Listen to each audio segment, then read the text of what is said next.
So I'm just going to start and introduce myself first. I'm Stuart Hay. I'm head of outreach at RIAS. I oversee the main outreach programs to the public, policymakers, etc. And awards is a key part of that communications work of what architects do in Scotland and the value that they bring to Scotland. I'm going to quickly run through what the proceedings.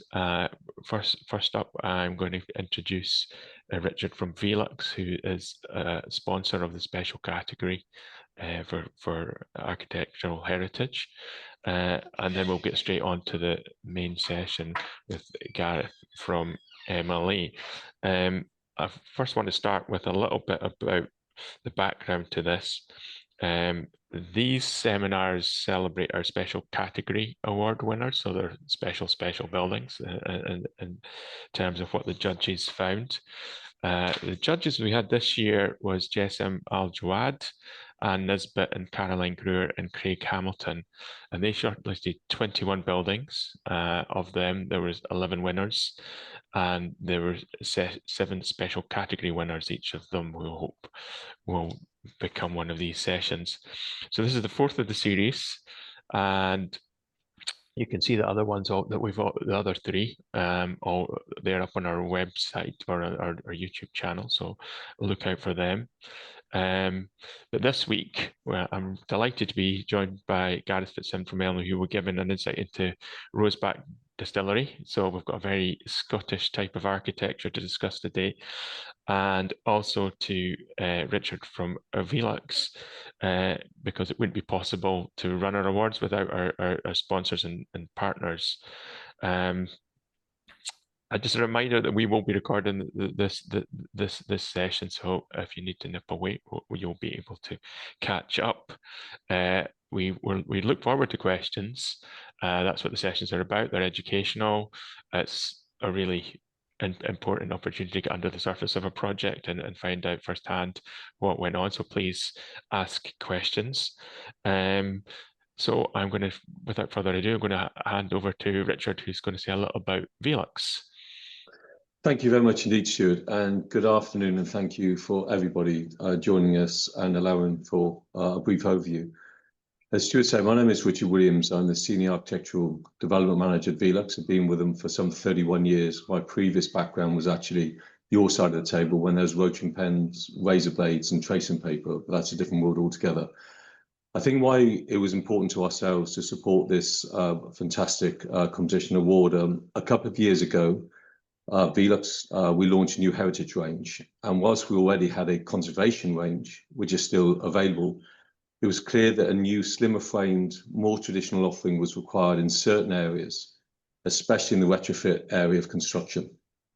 We worked in collaboration with architects and conservation officers over a period of 6 significant years, and have now proud to develop an award-winning heritage range. And I guess this has never been so important as now, as the retrofit program is growing, with the UK having the highest proportion of homes dating back before the Second World War, which equates to about 9.5 million homes, or 38% of our existing housing stock.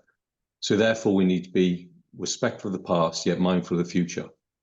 Already, we've got a couple of amazing case studies available to share and are indeed seeking more, so please reach out to us if you've got an existing or pending project. So just to conclude, we're grateful and honoured to partner with RIAS, and we would like to work even more closely with the architects community in Scotland. So it's an absolute privilege to be part of your fraternity. So thank you so much indeed for the opportunity. And it's so interesting that I've had a slight insight of Garth's sort of project. So I hope you enjoy it going forward. Thank you very much. Thank you, Richard. That's great, and we'll hopefully continue working on further projects with you. I'll quickly introduce Garth. Garth is a graduate of the University of Edinburgh with a Masters in Arts and Masters in Architecture. He joined MLA in 2014 from BDP as a Chartered Architect and was made a Director in 2022. Gareth has been lucky enough to lead the design and delivery of a diverse range of buildings and fit-out projects, many of them award-winning. He was nominated for the RIAS Emerging Architect Award in 2017, so we're obviously on to something now that you've won an award this year. And his strengths are conservation, process integration, technical delivery, and contracts. So I will hand the floor to you. Thank you. Thank you very much, Stuart. Yeah, I would just like to start with a big thanks to yourself and Joanne and everyone at RIAS for having us along today. It's a real pleasure, and further extend my thanks to Richard and the team at Velux for choosing us for the award. We're really honoured. Appreciate we're going to be short for time, so I will jump straight into the presentation. If you can let me know if you can see my screen. Does that come up? Yes, I can see it, so I think we're good. Okay, super. Okay, so Rosebank, an absolutely fantastic project that I've been lucky enough to be involved in for my duration of my time at MLA. It's fair to say that MLA were involved with the site for at least a decade before that too. So I will introduce the team, a wee bit of the history and the evolution of the site, talk about the demise of the Rosebank Distillery, and then the 2017 reawakening. We'll cut through some of the challenges throughout the design journey, how we used the strategy of removal, reuse and replace, and then just finish with a bit of a dialogue on the construction challenges and the finished product. And any questions are welcome. So MLA were the architects and interior designers on the project. We worked alongside Contagious for the branding consultancy. Axiom were the project management and cost consultants. ISG, obviously the principal contractor, sadly no longer with us. They were great. Harrison Stevens on landscape architecture, Blythe and Blythe, structural and civil, as well as process engineer advisors. Ribka on MEP services, Malcolm Hollis, or now Hollis, were principal designer. And the client was the Ian McLeod Group, of which Rosebank is one of several of their brands. So to give a bit of geographical context, Falkirk, for those who don't know, sits in between Edinburgh and Glasgow on the central belt there. Scotland obviously celebrates its harbours, ports and waterways, and this site would have been chosen back in the day because of that particular waterway. So you can see here on the central belt, MLA has a long history along the two canals where the Forth and Clyde Canal meets the Union Canal, with projects right through from Bowling, Kirkintilloch, a lot going on at Falkirk, and all the way through to Edinburgh Quay, where we continue to this day to work on projects there at Semple Street and within the financial district. But as we zoom in on Falkirk itself, along the Falkirk Canal corridor, you can see that the Rosebank site just here is pretty much equidistant between the Falkirk Wheel and the Helix, where the Kelpies are. The site is within walking distance of Falkirk town centre, and the tourists can get there via the local train stations, which are also very accessible. The site itself was identified amongst many analysis studies that were carried out regarding the active travel and tourism along the canal corridors. But really what we focused on in this one was the regeneration of this iconic industrial distillery site, and how reviving that would bring back that honour in the pride of place, connecting all the components together. So a very brief history of the site. The story for Rosebank starts in 1840 when the site was purchased by James Rankin. Back then it was Camelin Distillery, and it stretched across both sides of the canal, with the main distillery building actually on the north side and the maltings residing in the site that we have today. The Rankins were very successful distillers, and James's son expanded production as the town of Falkirk grew around the site. And this continued through. It was one of the few distilleries that survived production throughout both of the World Wars. But later, as techniques improved, we saw the demise of Rosebank. So this is some of the historical photographs where you can see the old bonded warehouses up on the left here. This is the swing bridge that was installed across the canal when Kinman Road was running that way. And this image on the bottom right is the lockkeeper's cottage, which went on to be designated as a scheduled ancient monument as part of the overall canal system.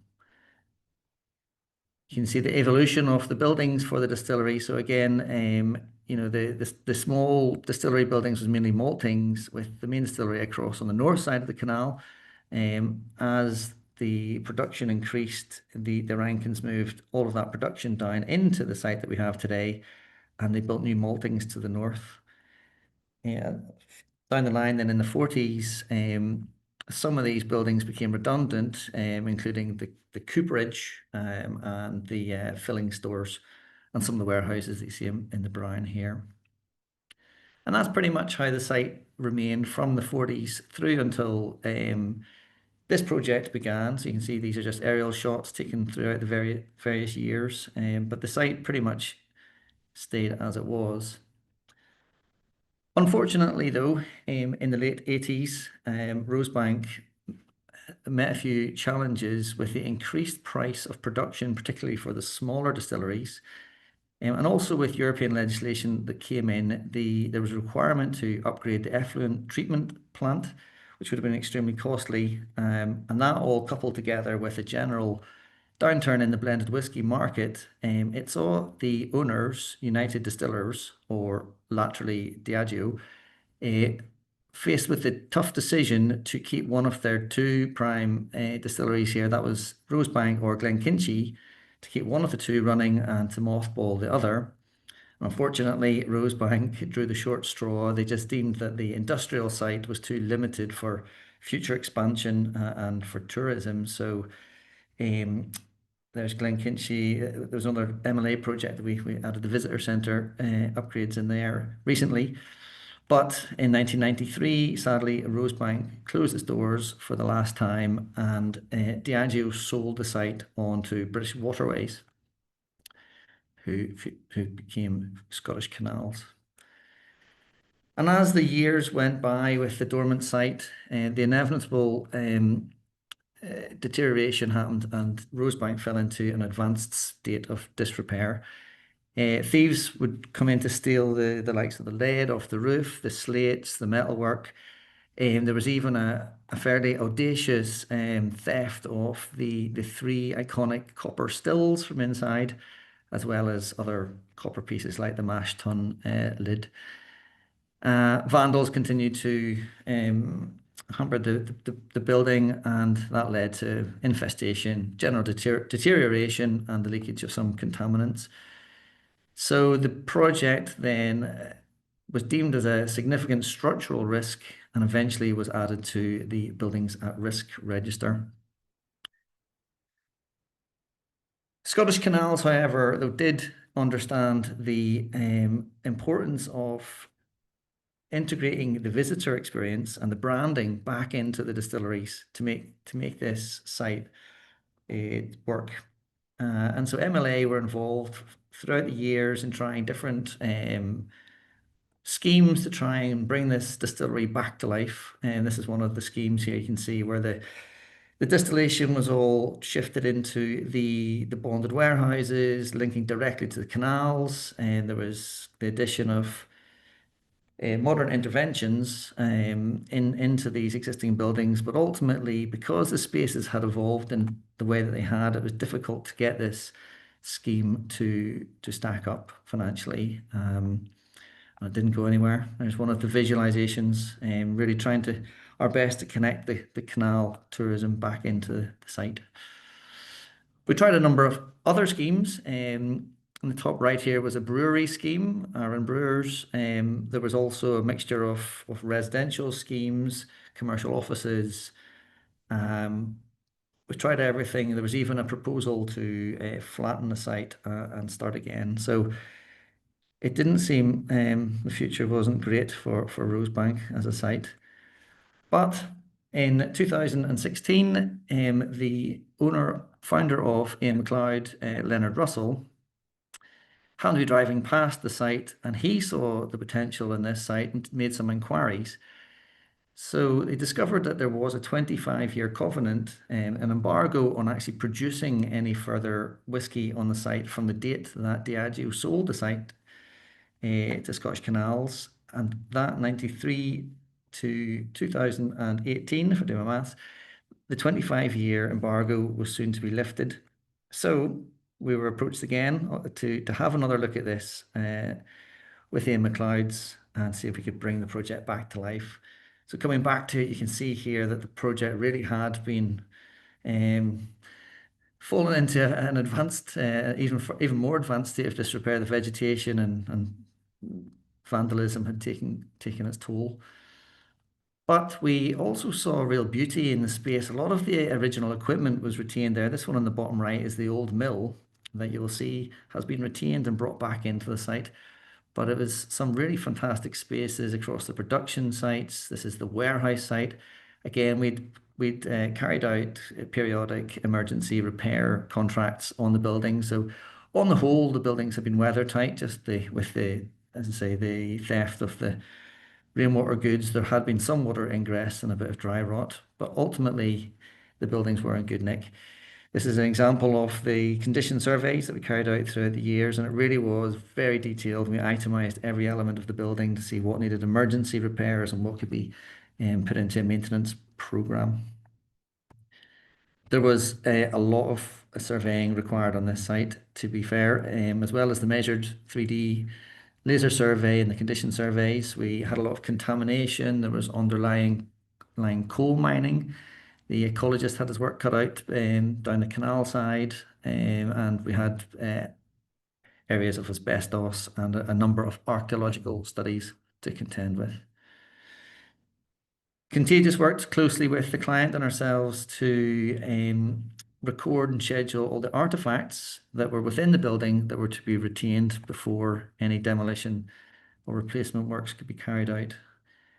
But ultimately, we, MLA, had, in speaking with the distillers, realised that the key to the success of this project would be untangling the distillation process itself. So the distillation buildings over the years had developed on an ad hoc basis with a number of additions and lean-tos to create spaces for new plant and production equipment as the technologies evolved. But really, in taking this process of getting the grain into the silos, through the mills, into the mash tuns, fermenting through the washbacks, and then the distillation through the copper stills, and eventually into the casks for maturation. That process was all tangled up in this, and we unpicked that. And the concept was quite simple, was just to put the process back out in the most efficient manner, which was one big linear processing line. So you can see from the plans here, you come in from the delivery yard, the grain would go into the mill, through the mash tun, through the washbacks, and into the stills. I'll touch on the triple distillation and the worm tubs shortly. So in order to get this to work, you can see the extent of the replacement that was required. So the buildings in red were the original distillery buildings. We removed those, kept the iconic chimney, and we've replaced it with this new yellow efficient distillery building. So we set off with trying to work out the spaces. Ultimately, a wee bit like data centers, actually, the distilleries are all about trying to control the movement of the heat. And they've got 3 big kettles here. And also to add to this, the distilling process, spirituous liquor, it gives off a certain amount of ethanol, which is a fire hazard. So ventilation is key, and these lantern roofscapes traditionally would have been used. However, with the new regulations, CDM regulations, we also needed to think about how we could remove and replace and repair these stills safely without having to take apart the building or close the road. So we resided on the sawtooth arrangement, and you can see here just at the front, these are two removable sections of roof so that the copper stills can all be craned in and out relatively easily through bolted roof sections. So the demolition works began, and it has to be said, the demolition contractor was fantastic. We tasked with keeping an awful lot of the materials. This was done primarily not so much with our carbon hats on, but with doing the right thing. Ian MacLeod were very clear about wanting to keep any of these materials that could be reused, and we did a lot of studies on how they could be reused. You can see there a lot of the brickwork was taken down by hand, the metalwork was retained, and the ancient structures were securely protected. It was a real team effort, and that's me climbing into the 108-foot high chimney, and that's inside of the space. It was pretty amazing space to be in, quite spiritual. But there was also concerns when all the surrounding buildings were eventually removed that the chimney itself was starting to lean, but it was an optical illusion in the end. It was just the clouds blowing by in the background. So to give some just scale of the carbon saving, this is a calculation that was done purely for the imperial brick that was reused. So there was just over 1,000 square meters of the brick that was reused, and more of that was sent to local merchants. And using the one-click LCA data points, we calculated that there was approximately 40,000 tons of carbon dioxide emissions that were saved on the project from if we'd used new brick. And in terms of some operational energy, the visitor centre on its first year of operation came in at 43 kilowatt hours per metre squared per year. And the distillery building, they measure that by the litre of spirit that's produced. So that came in 8.2 kilowatt hours per litre of spirit per year. This is an example of how we used the Revit and BIM models to schedule out all the opportunities that were available for the reuse of, this is just looking at the brick in this example, but we did the same for the timber and the slate. But we scheduled out all the opportunities where this could be used, and that then led on to a sequence of technical challenges to see if we could reuse the brick under structural loads and fire separating performance, which was move on to the next one, which is where our statutory consent. The statutory bodies were absolutely key to this project, because we did throw an awful lot of statutory issues into the mixing pot. As I say, we had the scheduled ancient monument, the listed buildings, conservation area. But we also had to comply with the new distillation regulations, which are mainly about health and safety and the ventilation of the ethanol, the Scottish technical standards. We had a number of ATEX rated zones, which is an increased fire safety areas. And then to add to all of that, we were trying innovative ways of reusing those historic materials, whilst all at the same time making sure that the buildings met all the accessibility standards.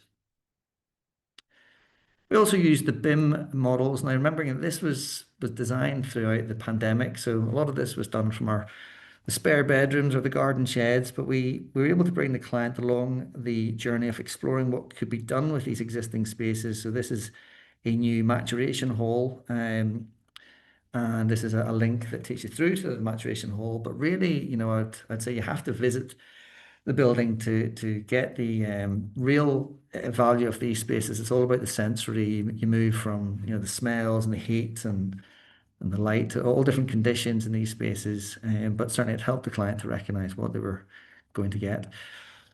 The BIM models were also used for pretty extensive services coordination. As you can imagine, in a distillery, there is a lot of pipe work. So our aim was to conceal all this and have the visitor centre as clean, free spaces with all those services concealed. So it wasn't easy, but we got there. We also undertook a number of studies. A lot of the existing timber needed to be treated because it had absorbed all the, they call it the angel share that comes out of the maturing casks. But we needed to treat that with a fire retardant and intumescent coating. We also had some apprenticeships for learning some of the traditional crafts, the stone pointing, brick pointing, and the joiners were fantastic. They'd redo some of the roofs. This is the one over the oldest malt buildings. But like any conservation project, the devil was in the detail. There was so many different interfaces at play here, bringing all the pre-mentioned statutory issues together of an existing building that had been, the buildings weren't just one existing building, there was 2 or 3 layers to each one of these. So you can see from the call-outs here, there was a lot of detailing required throughout the on plan and in section, and trying to get the security levels that the client needed into these existing buildings was an enjoyable challenge. So the site plan here, just again showing the new distillery on the roof, the maltings.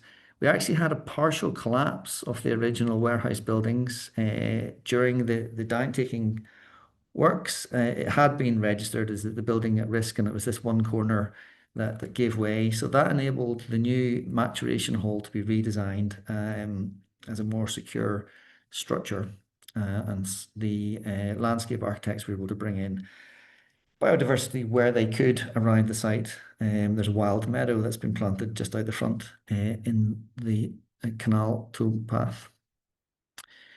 We used the BIM technologies again to create some CGIs and visualizations for the client to explore external spaces, feature lighting, internal spaces. This was one of the sketches that the client used, and this is whenever we introduced the new black cladding glass into the loading bay areas. So I'll talk through the plans very briefly. The orange area is all the new distillery. The triangular wedge shape of the site obviously is preformed by the canal and the roadway, but we have a little triangular yard here that houses the worm tubs, and another triangular plant enclosure. But the main distillery building has the still house on one side of the chimney and the mash house on the other. The visitor centre in yellow here. So as you come in, the visitors will come past the chimney and into the reception area, and there's a retail unit in behind that connects down and into the lock keeper's cottage. There's some of the plans. Again, up at this end of the malt buildings is all the distillery engineers' accommodation, meeting rooms. Then on the first floor, and this is where once you start the tour, you come up and you enter the old warehouse building for an audiovisual movie to explain the history of the site. Then you come into the distillery building and you circulate your way around, starting with the mill at one end, past the mash tun, washbacks, right the way through the still house. And then in the old malt buildings, we've created a whiskey academy and a VIP lounge for the big spenders in there. And to the rear is all the staff accommodation for the entertainment. Again, I'll not go through the plans, but I should say once you have come out of the Whiskey Academy space, you cross over through this transition space, which is one of my favorite pieces, and into a new maturation hall. It's limited in its size to 40,000 litres of maturing casks, just because beyond that it moves into another level of security and fire rating.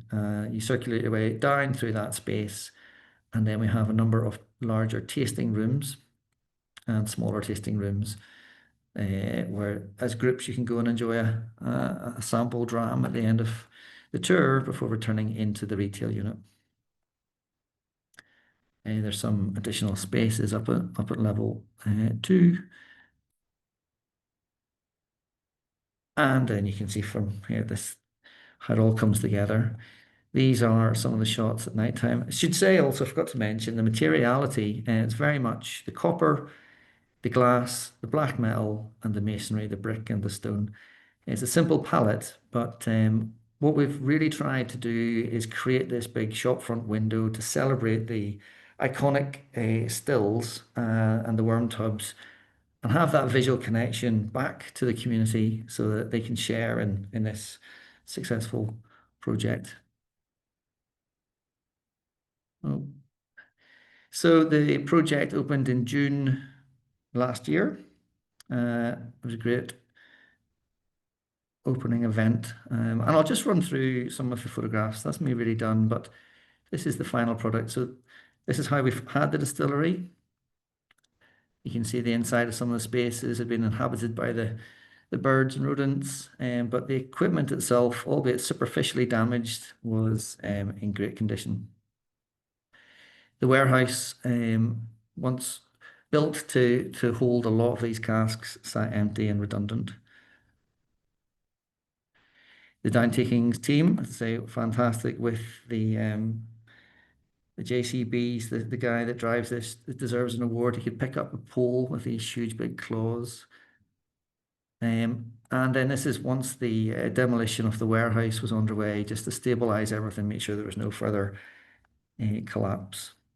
So with the site cleared, construction was underway as the steelwork going in. Connecting the structure into the existing buildings obviously took a lot of care and attention. But we strengthened internally as well all the new openings to create these spaces, and then all of the equipment started to come through. So these are the washbacks which are made on site and bent into place. This is the maturation hall. So all of this is the reclaimed brick. You can see all the different colors in there with the large vents on the walls here to make sure that the space is adequately vented from ethanol. There was also a whole ream of conditions to absorb any spillage that would happen in these maturation halls, were guarded by the HMRC. The day the stills came in was a real moment for the community.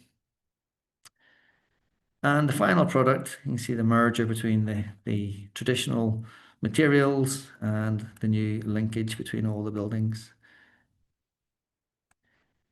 So as a visitor, you'll come in from the car park at the far end, past the chimney, come in through this covered external street that connects the chimney through to the canal that's open throughout the day, and enter into the reception and retail space on the ground floor before being taken up into this, the audiovisual space, which was the upper floors of the bonded warehouse. Then as you move into the new distillery, you start at the far end. This is the mill I mentioned earlier, which actually started its life hundreds of years ago back in Port Ellen Distillery. So that has been refurbished and it's working again behind a blast-resistant glass structure, I should add, just in case something gets stuck inside that and it explodes. You then pass by the mash tun and on down through the past the washbacks, taking in the smells. You can open these and it's a great experience. You then pass through into the still house, but in doing so, we have deliberately bridged the chimney across from the internal space to the external space. So you do get to kind of rub your hand against the inside of the chimney. And the other spaces internally, which are new, they are all clad in the reused floorboards from the distillery that once stood in this space. So that timber is reused. As is, once you move into the still house, there's a stream of the reused timber as you go throughout the visitor experience. But the three stills, I say the originals were stolen, but the MacLeod still had the blueprints, and they were able to have these rebuilt exactly to the original specification by Forsyths And what's unique about Rosebank is not just the triple distillation, but the fact that the triple distillation is met with the worm tub condensers. So in the stills, that would maximize the amount of copper contact, and then in the condensing units, it minimizes the copper contact. So it leads to a very unique flavor and taste that I'll let you explore on a visit to Rosebank. And this is the spirit safe. So the team that work in Rosebank are all live locally, which is something that the team are all very proud of. It's created a lot of local employment. This is the Whiskey Academy on the left. This is the VIP lounge on the right. And this is the spaces in between. There's me having a bit of a dram at the opening event. But this is the space that connects the distillery, which is warm and full of smells, into the cool, dark, vented maturation hall, which is here. And again, all of this tunnel is formed out of the original distillery joists and floor boards. And inside, that's all the reclaimed brick. So we have in here some of the original stock. Game MacLeod's were able to negotiate the purchase from Diageo of all the original Rosebank stock. And we also have some of the new spirit, which has been released in the last couple of years, which is exciting to see how that turns out.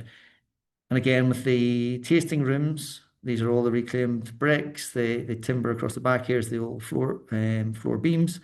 So there's 4 different tasting spaces that the client can use, including this is the inside of the lockkeeper's cottage. So it's a really fantastic space, opened right up and fully clad on the inside to have an exclusive tasting session or to be used for by local groups or organizations. So this is back into once you finish that, you're back into the retail unit to conclude your tour, and you can see there some of the premium products housed within more of our reused timber in the space.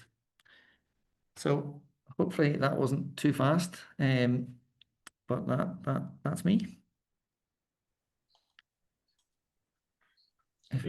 Thanks, Garth. That was fantastic.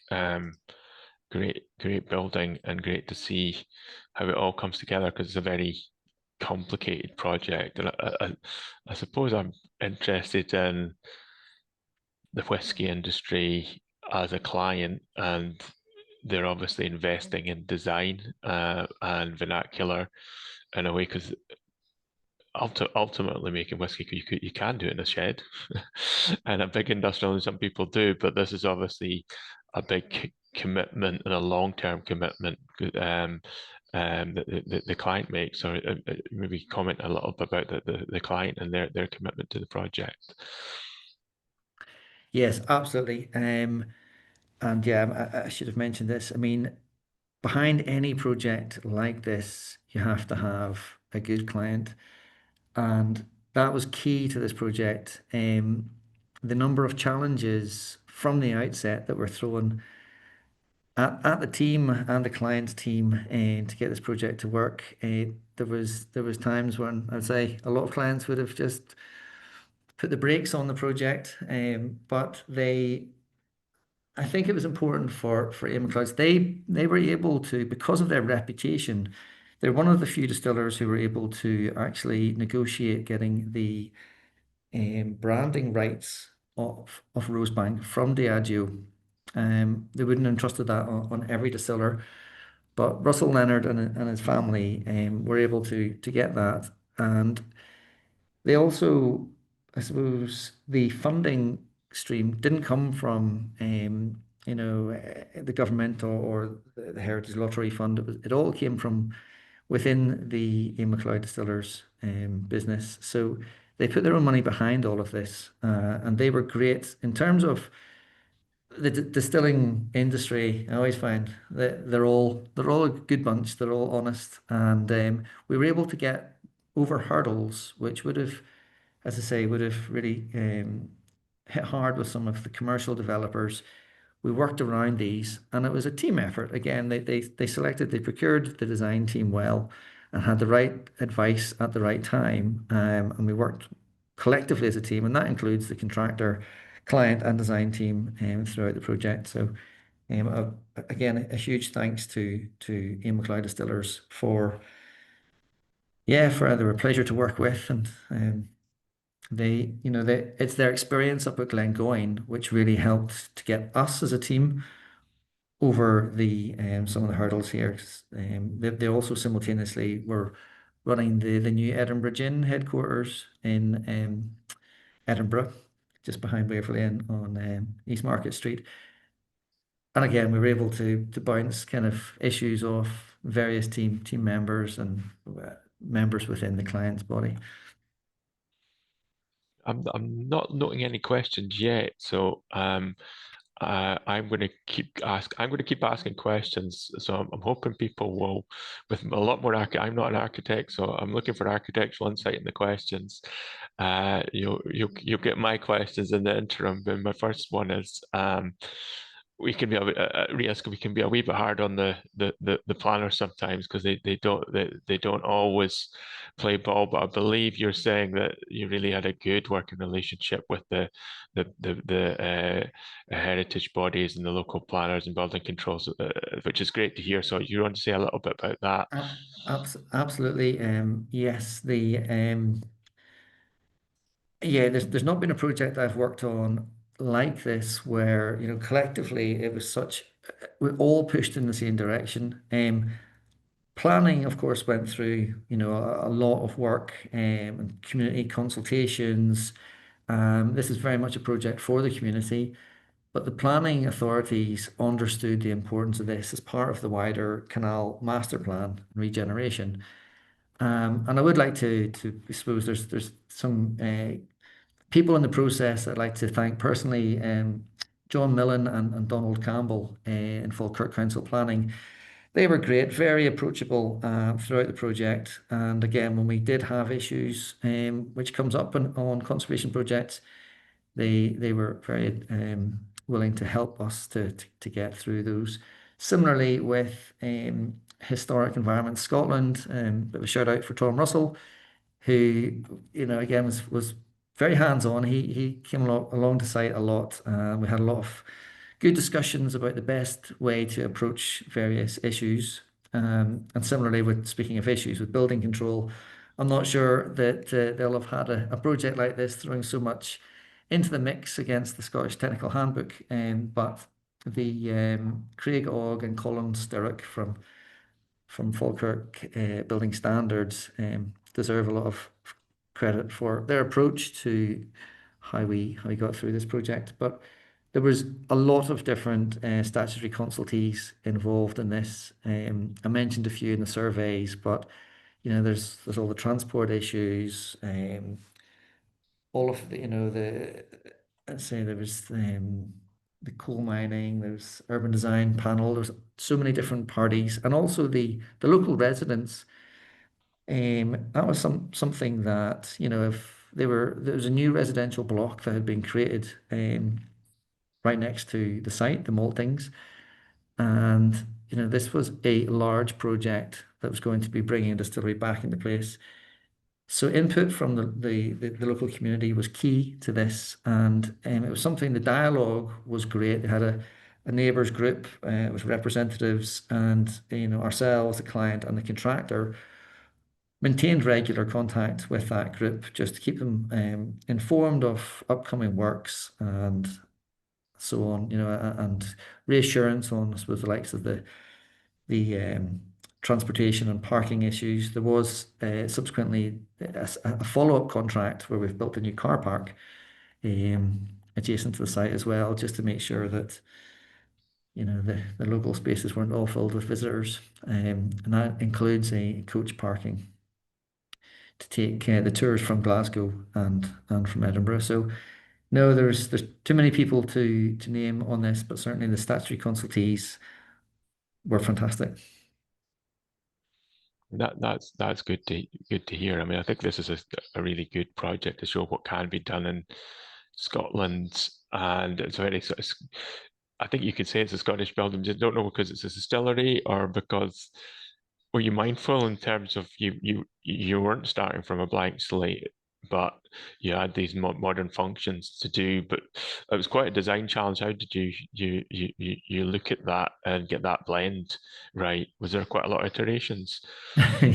Yes, yeah, it's fair to say there was a lot of iterations to get this right, and you know it needed to be done because yeah, you only get one chance. Once you start building the distillery, it's difficult to then reorganize it. But yeah, it was a steep learning curve personally for myself. You know, I can't remember, it's called the Purple Book or the Blue Book. It's a set of distillation rules, and there's also a whole raft of health and safety executive guides for distillation processes, and trying to merge those with the current technical standards was a challenge, and that quite often involved going above and beyond the usual level of analysis that we do in a project. The in particular the fire strategy in this building, because you've got the stills. There's maybe 4 or 5 different building usages in this one project, if that's a word. From the factory class through to entertainment and I suppose there's offices and whatnot. So we needed to take an approach of health and safety first, you know, with the site hard up against the road on one side and the canal towpath on the other. There was elevated security issues to contemplate. There was all the HMRC's requirements with regards to the control of the maturing whisky. It's a very valuable asset, and also fire. So you know, there's the distance to boundary. We wanted to celebrate all as much glazing around the still house as possible, as I say, to connect that visually with the community. But that also had its challenges with regards to surface fire protection issues. So there was a whole raft of, I could do a separate 1 hour presentation on all the boring kind of technical aspects of the project, but a lot went on behind the scenes to make sure this worked. And also, you know, hopefully you'll appreciate from the photographs, the services are all well concealed, and to really celebrate these spaces. Even if I go back a slide or two here, the mash house.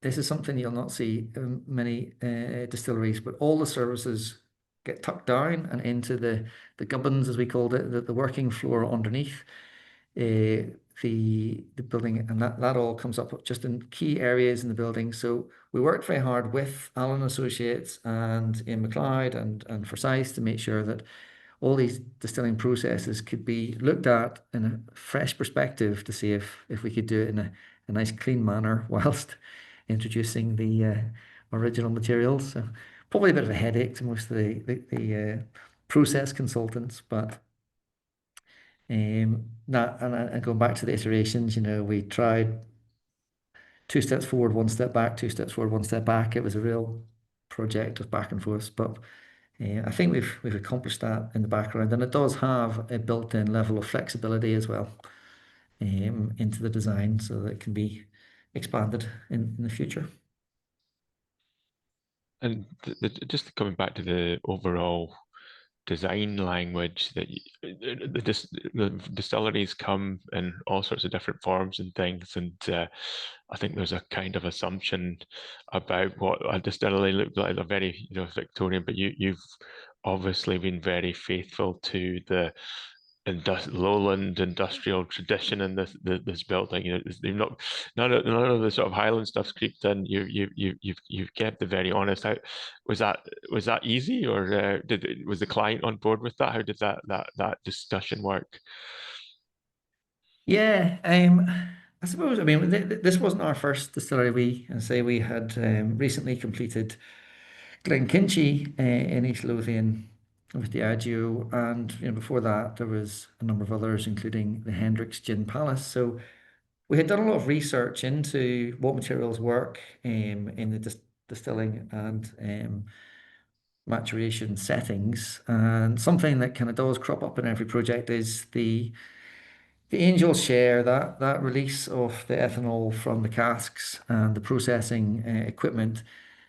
It seeps into all the materials adjacent to these, and it then breeds a kind of black fungus. So you'll see in a lot of the bonded warehouses, everything turns black eventually. So we started the palette on that, very industrial, metal and glass and steel aesthetic, and then merged in all the various different timbers that are used for the different bits of equipment, the original timbers, the new timber floorings, um, but really try to stay true to that palette of materials.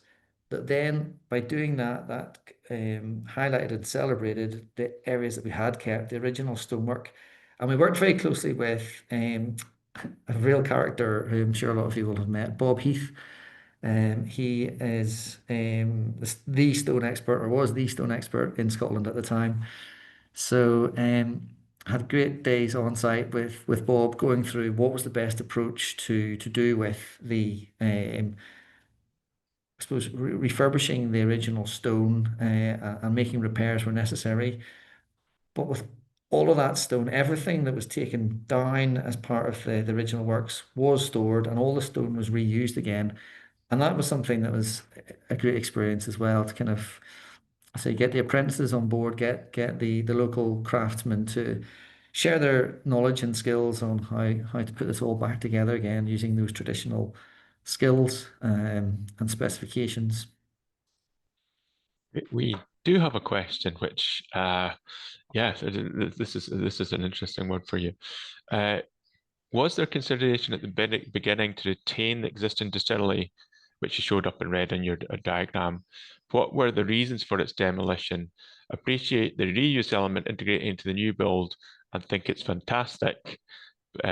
Just curious around the decision at that point in the project. Sure. I'll go back to an earlier slide here because I probably went through this too fast. Yes, but the answer is yes, there was numerous attempts to try and retain the original distillery. If I go back one more slide. So we'll go one more. This particular project here. So this is the original distillery buildings, all repurposed. Now a lot of these were built, in the 20th century. So the construction for each of the different spaces, there was a boiler room, there was the mash tun, the still house, and then various other production spaces. It was a real mix match of construction techniques. There was also, fair to say, that the back then structural engineers didn't quite seem to think the foundations required quite as much as we do these days. So on further examination, there are very shallow foundations under a lot of these latter buildings. But yeah, we try to get working, in a way, see, move this out of the way. We had these spaces occupied, as retail and, what else we got in there? Storage, visitor center, and reception. So trying to occupy these spaces is something that we tried and tried and tried. We also, if we go to this one, we also had a look at converting these spaces into commercial units, retail units, event spaces. We did try, but the condition of these buildings at the front wasn't great. And it, leading down Camelin Road, it kind of had a real mixed match of architectural styles that was difficult to adapt. So yes, you can see here, these are some of the schemes we built the models for that retained the original buildings and extended them. But in the end, we just couldn't get that to work. I think ultimately it came down to creating the distillery as a number one priority in the brief.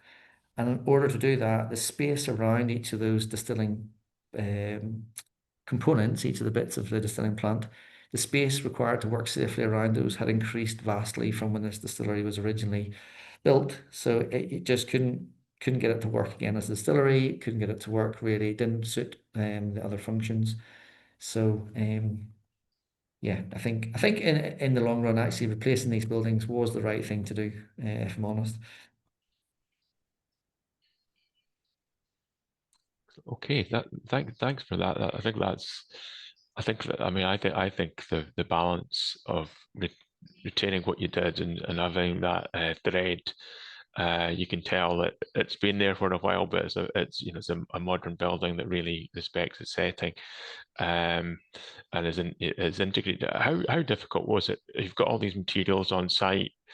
How difficult is it to get a hold of all that material and keep it all on site, process it, and then put it back into the build? Was that something your contractors had done before, or was that a bit of a shock to the system for them? It was a shock to the system, and I'll jump to some of these.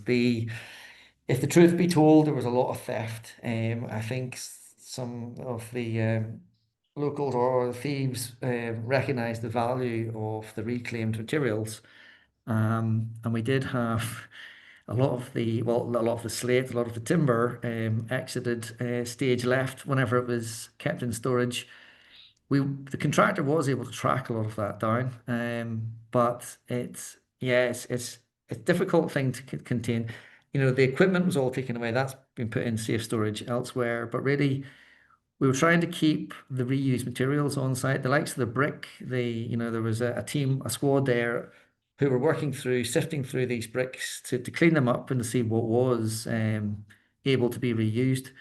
And it all been nicely stored in pallets. Unfortunately, as I say, a lot of these pallets made their way off site. So it's a lesson learned, I guess, from us. We saw that as a secure way of retaining the materials, but it falls the Falkirk site, the Rosebank site, should I say, falls in an area that has a higher element of crime, or had historically a higher element of crime.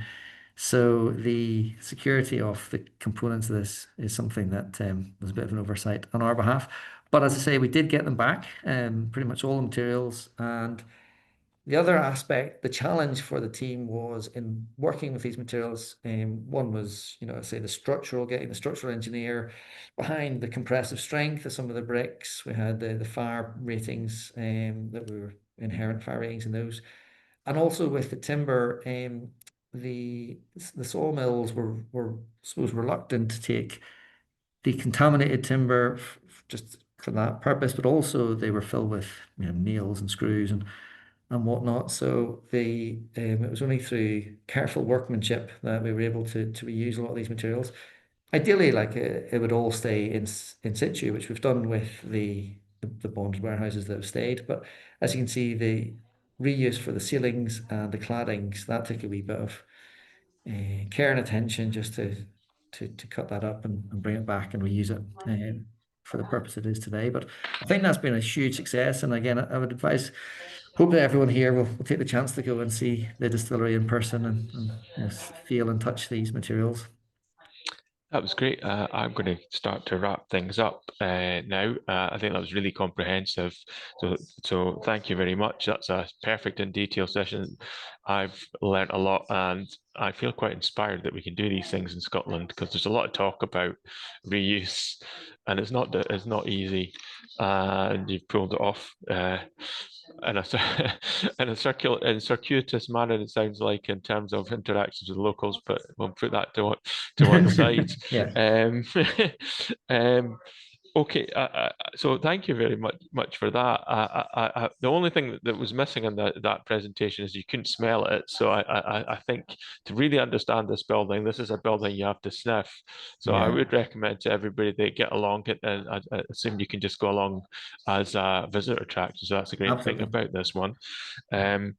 So yeah, that sets the bar really high, but I wouldn't be too despondent. I think there's other people out there with equally great projects in Scotland. So we hope you will take that as inspiration and come back next year with different takes on this particular aspect of architecture, because I think it's a really interesting area, because I think the judges are really starting to think about reuse and the heritage environment, and we do need good stories in that. So thank you for providing this one, Garth, and thank you for the time in doing that. And I should also say thank you to Jo, who pulls us all together. She pulls together the whole awards program. And so, yeah, so Joe's looking forward to seeing what people can do for next year. So that all starts again, and start thinking now, but that's at the end of the year.